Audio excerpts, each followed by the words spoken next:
Welcome to Santa Barbara County, California.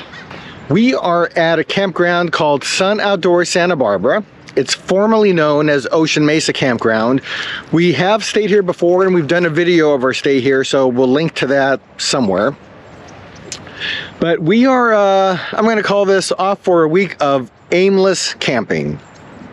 We have no plan other than just to spend about a week away from home.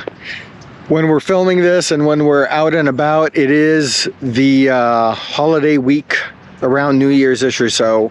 We have a few days here at Sun Outdoor Santa Barbara. This is actually a trip that we had initially booked at least a year and a half ago, and we had to cancel it the first time because there was some family medical situation that happened. We rescheduled once, and then we also ran into another family medical situation. So third time, we're finally able to get here. So it's nice that we didn't lose the reservation. We're able to spend a few days out on the beach. Just, we'll maybe get over there later. Just across the road from where we're at is the Pacific Ocean. It's absolutely beautiful. I don't know where you're all camping. If you're able to camp at the end of December, at the beginning of January, but living here in Southern California, this is the place to be if you love camping, because the camping never stops and winter camping is a great thing. So we pulled in here yesterday afternoon, had our dinner, got all set up, took our time this morning. I got out our weekly newsletter, set that up to go out on Monday morning. If you're not subscribed, we also have a link about that in the video description notes, and that's once a week we send out. We do a curation of what's happened in the week of travel news, both domestically in the United States as well as internationally. We're starting to feature a highlighted destination of the week to help provide some travel inspiration. There's always some interesting stuff in there. It's free to subscribe. You might check it out. Again, the link will be in the video description. And it looks like today we will be having some lunch and then possibly setting out on a local hike. So that is probably the only plan today. So if we get our hiking boots on and the trekking poles out, we'll take you along. I'm going to leave that under stay tuned. So apparently we are going on a hike this morning, this afternoon. It's already afternoon. This is about as late as we have ever started a hike. We are early. Usually we go early, Yeah. But today was vacation mode. Relaxed day. Yes. Yeah.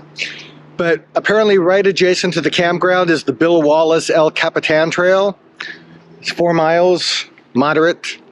So we'll do as much as we feel like. Yes. I think is the plan. Yeah? Yes. Yeah. And the fog is just starting to lift. Pacific Coast fog. Yes, so maybe we'll get some ocean views. Yeah, that'd be cool. Yeah. All right, and a hiking we will go.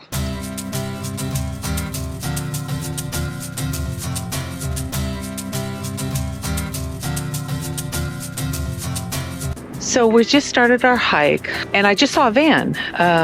So it's a camping van, an RV van, and it just came up a little bit on this trail, and it's this beautiful spot, and it's so versatile. You can do so many more things than you can with pulling a trailer. A trailer would never get up here, or if it did, we probably would hurt it. So we definitely would, because I'm looking. So it just appeals to me.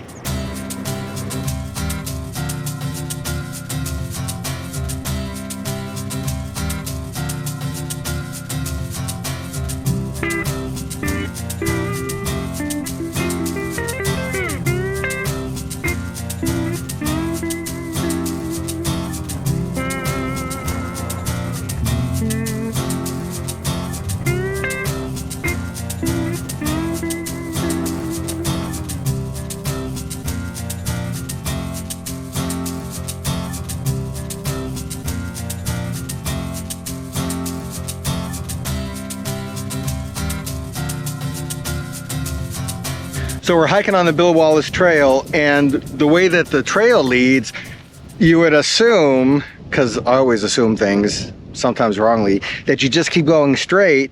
But Julie noticed there was a fork in the road, so I got up my all trails, and lo and behold, the proper way to go on this trail is not to go straight, but to do this kink in the road, which we'll do. So Kink. It's a kink, not a kink. Turn. Split. Julie calls it a Right split. something else. It's not a kink. Not a kink. Let's not get kinky. So it's always helpful. It's always helpful because we've learned this lesson too many times, made a lot of mistakes, have the all trails, and every now and then check it, especially when you see a fork in the road.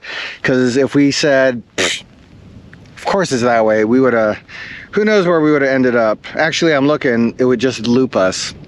So we just go further and it would loop us back. But we'll do the right thing and then put the, so that's our tip. That's the wrong way. That's the right way.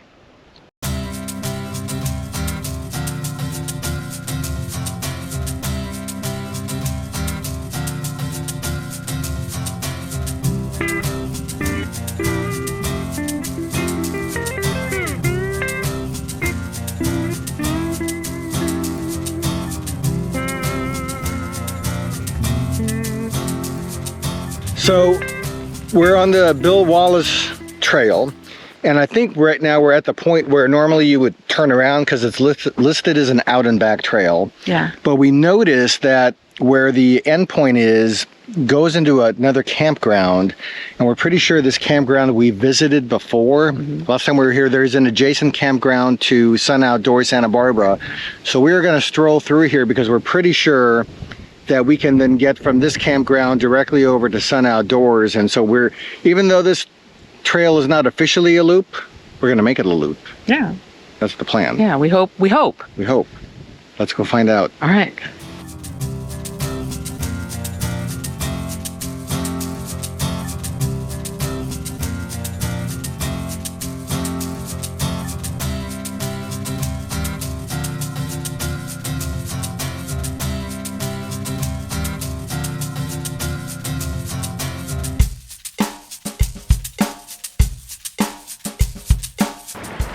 There's Onion. Voila. Home away from home. Yes. So we just completed the Bill Wallace Trail during our stay here at Sun Outdoors Santa Barbara. What are your thoughts?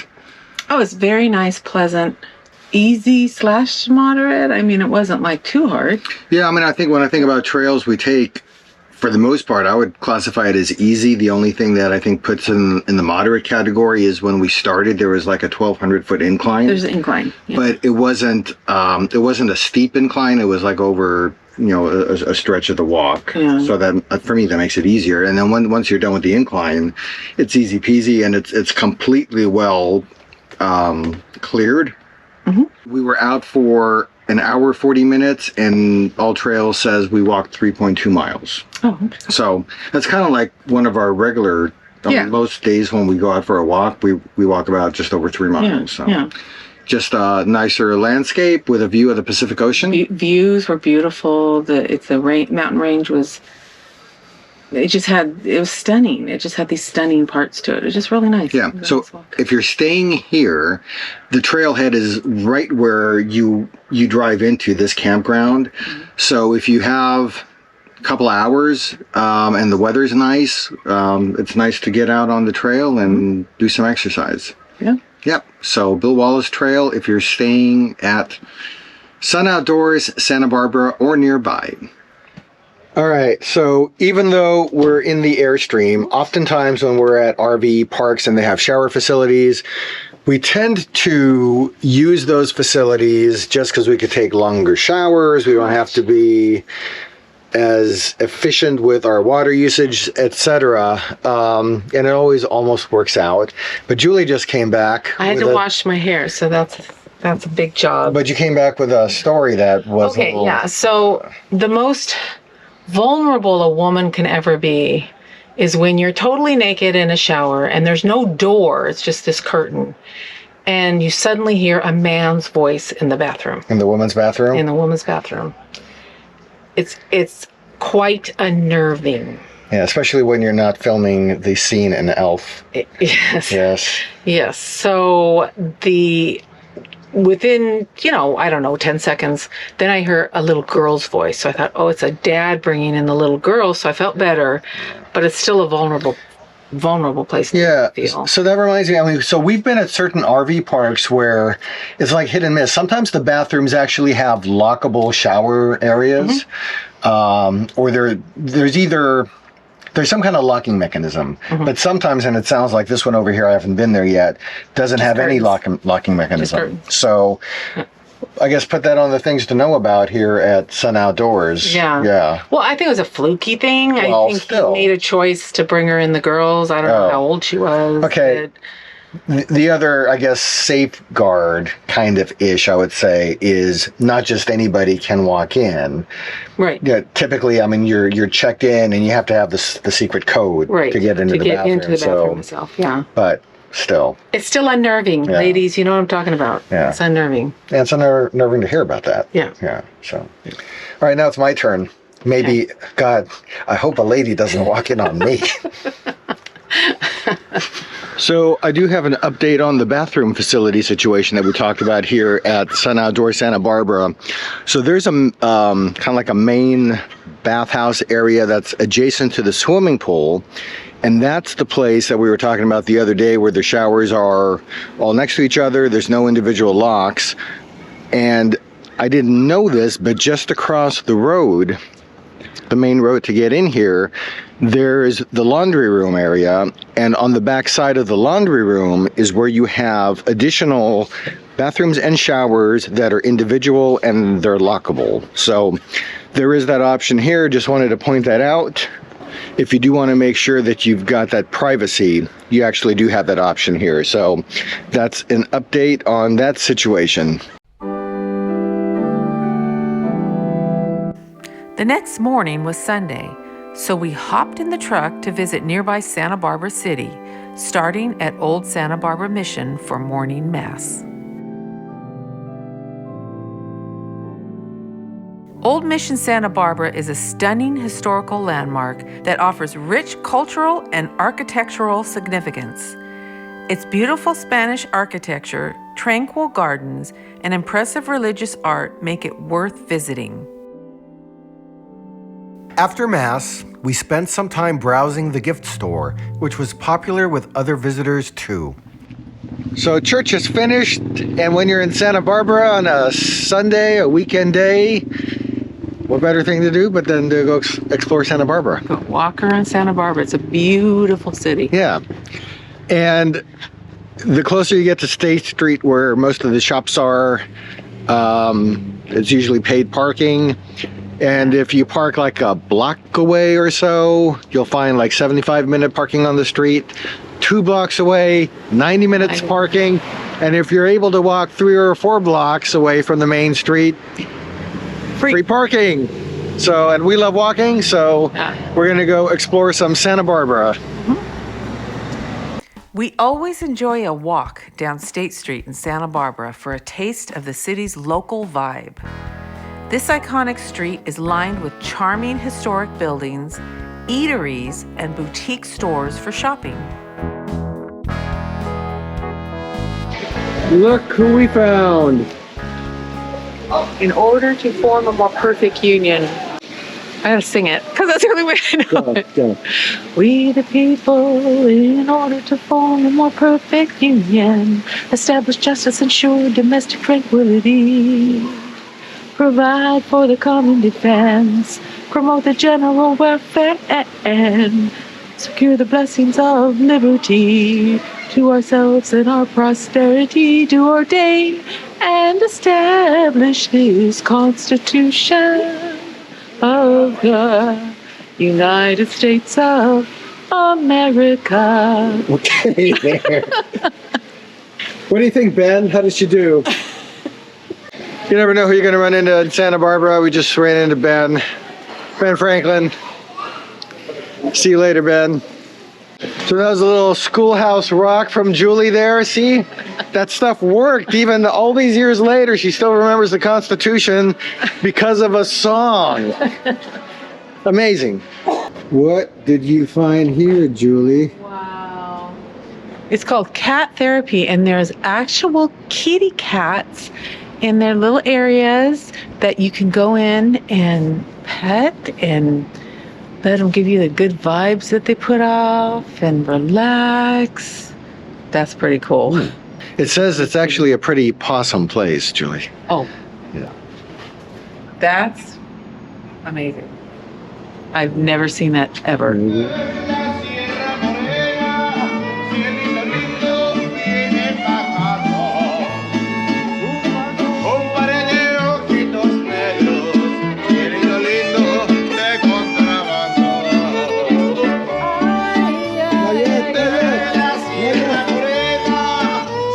And remember to eat as much as you want in town, because the more you weigh, the harder you are to kidnap. Santa Barbara is pet friendly too. And after a bit of walking up State Street and down State Street, it's time for lunch. Yeah? Yeah. Yeah, you spied something. I did. I rarely see this, but I spotted an Ethiopian restaurant, and we love that. Yep. We're going to give it a go. Go check that out. We are at an Ethiopian restaurant, which we've been to before when we went to LA. And just recently, we took our son and his girlfriend. So we got a smaller plate this time, because the last time we went, it was too much for 4 people. So we got a smaller plate for a lunch meal, and it looks and smells wonderful. And here, this is the Injera. injera. That's right. You just do this. Well, that was, the last. It's got spongy. Yeah. And it was like, he started. How do you do And it? then you just That's your utensil? Which is your utensil. fine. But it's like, it's hard, especially for people that don't know. Good. Like Parlay dance or longer. Very good. Thank you. If you ever stumble across an Ethiopian restaurant, we highly recommend this culinary option. The combination of vegetable options and spongy flatbread is a unique and delicious experience. We paired our lunch with some wonderful Ethiopian coffee. So good. So we spent a few days in the Santa Barbara area.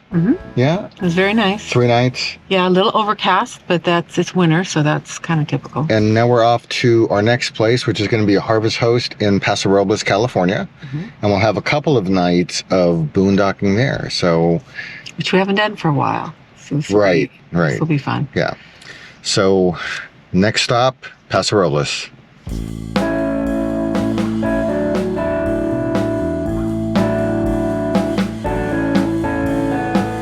Paso Robles wine country boasts beautiful rolling hills and vineyards that stretch for miles.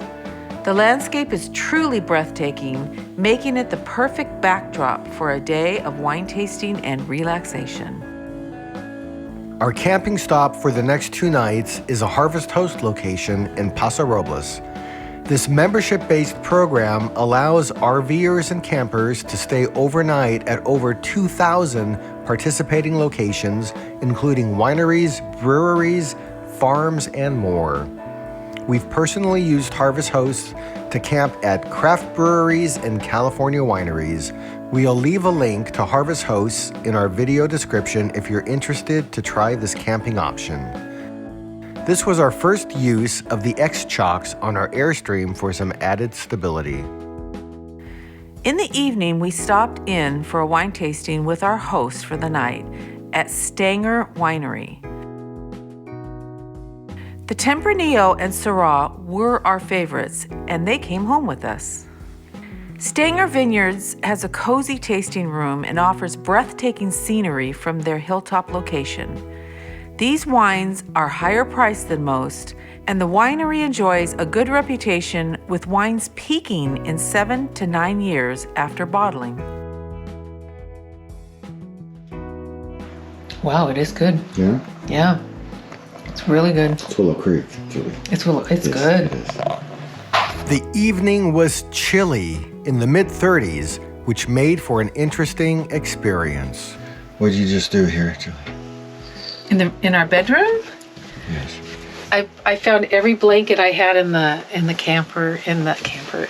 trailer, and put it on the bed. Because why? We're trying to conserve energy. We're trying to conserve the batteries, so we're not going to use the heater because that uses a ton of power, and we can't use our space heater because that'll just eat everything up completely. So we're just going to do the old-fashioned way and use lots of blankets. Yeah. and sweatshirts and everything else. We continue to have some learning moments in the RV experience. We haven't done a lot of boondocking. We've done some boondocking, but we're 2 nights out here in Paso Robles, not hooked up to anything. And I was reading on the limited internet access that we have, trying to figure out what we could do for heat in the rig. And we have a 200 amp hour lithium system. So I was hopeful that that was going to do a lot more than apparently it can. We do have a 1500 watt space heater that we typically use when we're hooked up to shore power. But apparently that's only going to give us, I don't know, 2 hours-ish of runtime before that depletes the battery, from what I'm reading. And even reading about using the furnace in the Airstream, apparently the blower in the furnace goes through a lot of battery drain as well. So as Julie pointed out, we're going to go the old-fashioned way and use blankets and clothes and try to stay warm, and we'll keep in mind in the future for boondocking that cold weather and boondocking is a bit of a challenge. People do it all the time. They do. They do. We're going to have to watch some more YouTubes to see about their tips and tricks and cautionary points, because I do remember watching some folks that talked about their cold weather boondocking and having just horrible experiences though too. We've seen those people. Like some of they couldn't keep warm. Yeah. Yeah, and there's nothing worse than being cold. Yeah. So, well, no, there's plenty worse than being cold, but we don't like to be cold. So we'll see how warm we can stay tonight. Yes. Good morning. Is it cold? Can you see my breath on the phone? Probably not. It's a little cold. It's a little cold on my blanket.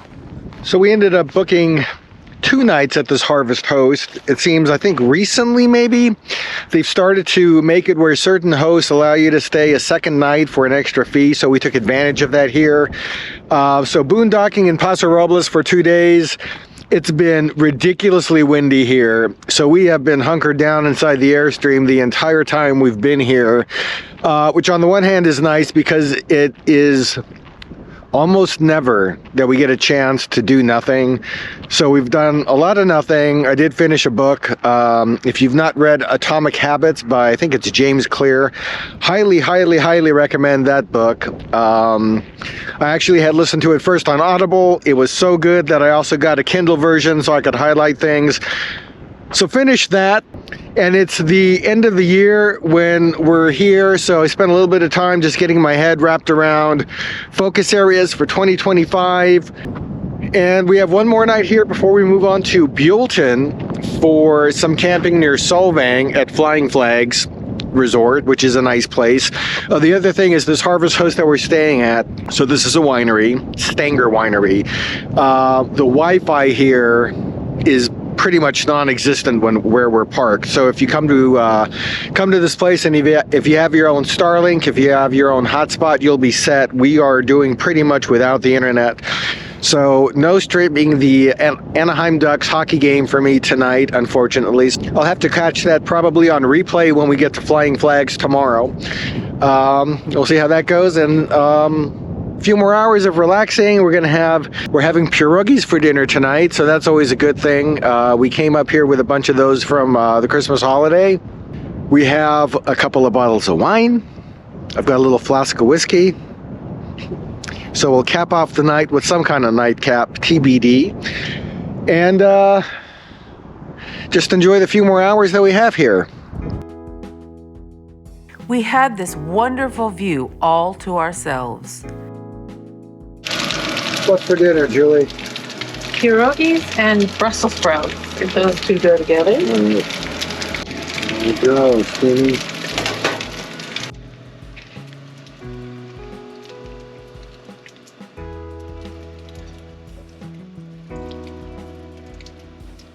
Dinner time. Dinner time. Happy New Year. Good morning. So this is our last morning at the winery of our harvest host in Paso Robles. It is somewhere close to like 36 degrees outside. It's very cold. It's so cold we see our breath in the Airstream when we open our mouth. And I think we talked about this last night so one of the things that we do when we travel is we have the experiences and we get to learn from experiences what we like and what we don't like. Mm-hmm. And you asked me last night, would you do this several days on a winery completely boondocking again? In the winter. In the winter. Right. Yeah, and what was our answer? No. No. No, it's uncomfortably cold. Yeah. And you have an issue with power. Yeah, so we're going to put this under the category of been there, done that. Yeah. And like with power, I mean, we've got a great solar setup on our Airstream. Mm-hmm. We have like 700 watts of solar on the rooftop. She's back. But like even one of the things I think, like in winter, the sun is relatively low compared to its height in the summer. So like yesterday, even though it wasn't a cloudy day, we didn't get recharged through the solar. Right, and I don't know the positioning of the Airstream to the sun. Ideal. Yeah. And we still have plenty of battery. Yeah. I just looked at the app. We're 86%. So yeah, totally. I mean we have plenty for being here just for regular use. If we put on a heater, that would totally change the whole scenario. Yeah, it'd be game over, I think. So, and that's going to be some more research I do when I get home. But when I was Googling, it sounded as if we were going to run the Airstream's furnace, which runs on propane, but also requires the blower, the power that the blower would consume would be more than our system. We have like 200 amp hours of battery. We wouldn't be able to do it, like, let's say through the night, is my understanding. And then we have a space heater, and that's a 1500 watt unit. And even though it has a low setting, which we usually run it on low anyways, we would only be able to get, I think at best, a couple of hours off of that. So being here for 2 days in cold weather, we resorted to lots and lots of blankets and jackets. Mm-hmm. And, yeah. And then the other thing with this particular location, and you mentioned yesterday, our mode of travel is we tend to be people who do things. Yeah. And where we are at, there is nothing to do other than go visit other wineries, and we weren't interested in that. No, the things that we like to do most is to explore. Mm-hmm. Maybe explore the town area or hike. Mm-hmm. Get on a bicycle, something like that. Cultural attractions. Yeah, that just wasn't available around here. And it was so unbelievably windy too. So windy. So the weather, between the cold, between the wind, just not conducive. So anyway, so that's our verdict on multi-day boondocking in cold weather. Mm-hmm. We're going to make a note that we're going to avoid that in the future. Yeah. And in a couple of hours... In warm weather, fine. Oh, yeah. Warm weather is a totally different story. We boondocked for a week in Sequoia National Park, and that's fantastic. Yes. My favorite place on earth. Mm-hmm. But we have 3 hours or so more of this cold to endure. Mm-hmm. I think 4. And then we can pack her up and head down to Buellton, California, which is adjacent to Solvang, California, a super cool town. And we're going to have hookups, and we will be warmer. Right. And tomorrow morning, we're going to have a Danish breakfast in Solvang. Yes. That's one of my favorite places to have breakfast, too. Yes. So, all right, so that's our take on cold weather boondocking. All right, hold on. Okay, so... it's a new to us experiment. So don't press the buttons yet, Julie. So we're in boondocking mode. We have battery power only. Julie wants to warm up a cup of coffee in the microwave. Yeah, a few seconds. So I'm going to see what happens with our battery while that happens. So it's going to be a few seconds. So I am on 80% on the battery. Julie is going to press go on the microwave, and we're going to see what happens. Go. The power? There's no power to it. Oh. Oh, it has to be on. And because we have no shore power, the microwave don't work. You know what I wonder? You have to be on, turn on the inverter. I bet it doesn't even work then. You could try it. You could turn on the inverter. Okay, let me see. Push here? Yeah. Okay. I don't think it's going to make it go. Okay, let's see. Yeah, there's no power, right? Nope. No. Nothing. No microwave. Okay. Now we know. Now we know. Yes. So you have to experiment. You have to try things, and that's how you learn. Yeah. So no warm coffee for you. No, I'm not fond of cold coffee. We've not been using our inverter hardly at all. So one is we have it, and if we need to use it, if we want to use it, we can. But we've also noticed in the past the inverter itself draws power. So what we did on this trip, just to have power for our devices when we're out here, is we have a Blue Eddy power station that's, I don't know, 1,500 watts or something like that. So I had that in the Airstream last couple of days, and we use that to power all our devices. Yeah. The Apple Watches, iPhones, iPads. I have my computer plugged into it. Macs. Yeah, and I have plenty of power. It's got plenty left over, but we use that instead of using the inverter. It was just it was convenient, I thought. Yeah. So and it gives us like even extra battery on top of the lithium that we have in the Airstream. So, but no microwave on the Boondocking, apparently. Nope. Yeah. Yeah, I just had a thought. So, like, if you really, really, really wanted that cup of coffee to get warmed up in the microwave, then I think the way we do that is I do have the generator in the back of the truck. I could take out the generator, hook it up to the propane, fire it up, and then I think you can have a microwave coffee. Yeah. Yeah. Yeah, I think not. Thank you. Because at this stage of the morning, we're getting ready to leave. I have just a few gulps left. That's all. We're good. Yeah, We're good. Yeah, you can do that. Okay. Our last stop was at Flying Flags RV Resort in Buellton. Flying Flags is steps away from the Sideways Lounge, which was featured prominently in the award-winning film Sideways. Flying Flags has one of the best RV resorts in Southern California, and you don't even need an RV to stay here. They offer tents, cabin rentals, glamping options, and yes, sites for RVs too. And amenities include swimming pools, outdoor entertainment, a music stage, and a playground for kids. The on-site camp store is well stocked, and the ice cream stand is popular here. This is how we started our Airstream journey. A test to see if it's something that we could actually be comfortable sleeping in. So we had rented out one of these Airstreams. Gosh, how long ago? So many years ago, like 7 years ago. And we decided that it was doable. And off we went on our Airstream journey. When we were thinking about doing the Airstream, people were telling us, you're not going to like it. It's too small. There's no slides. So we thought, hey, let's book the weekend here and spend at least a weekend in one just to see if the size was going to feel too cramped. And a couple of years after that, we ended up with our Airstream, and it's 5 year. We're almost on our 5-year Airstream anniversary, and still doing it. But it all started here at Flying Flags.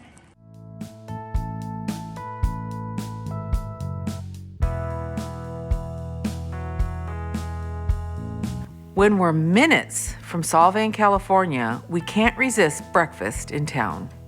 We ended our week of RV camping with a stop at Brecky's for breakfast in Solvang. Thanks for joining us on this RV camping adventure.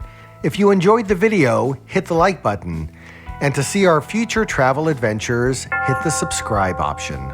We'll be back soon with more adventures from the places where we go.